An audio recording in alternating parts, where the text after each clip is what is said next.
Carpentry 1. I made up this activity. All right, so here's your worksheet, everybody. You're gonna put your name, nice and neat, your date. And again, you know I like capital letters, 1/4 inch high, date. Okay? You're gonna come over to the bench, pick up any one of these. Pick up K. Go to 1. Put K. That's your first one. Then you're gonna put a T for thickness, a W for width, and an L for length. Thickness, width, length. Now when I'm measuring the thickness, I don't use the hook because it gets a little dicey. My recommendation is you go to 10. So I'm gonna measure this. I've got 10 on the top of the board, and I measure down, and it's 3/4, and it's a tiny, tiny bit over if you look close. All right, so from 0 over, it's a heavy 3/4, but it's not 13/16. It's not halfway to that. So I'm gonna stick to the 3/4, everybody. Not to confuse you, but there you go. 3/4. Then you're gonna go to your paper. Thickness, 3/4. Now, we go the width. Now you use the hook.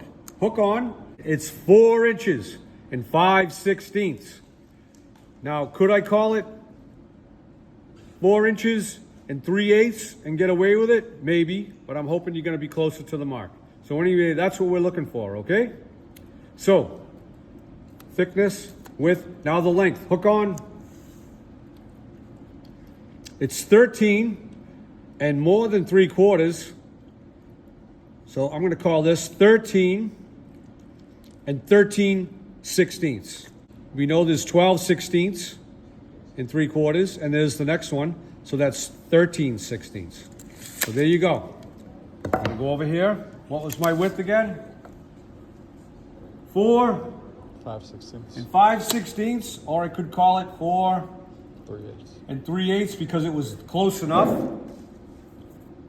3/8. And then the length, 13/16. Did I do that right? I think so. So again, to recap, pick one out, doesn't matter, put the letter. On the next one, if I pick out Q, I'm gonna put a Q here, and then I'm gonna measure the thickness, the width, and the length, and put that down. And it's T for thickness, W for width, L for length. There you go. There's your tape measures.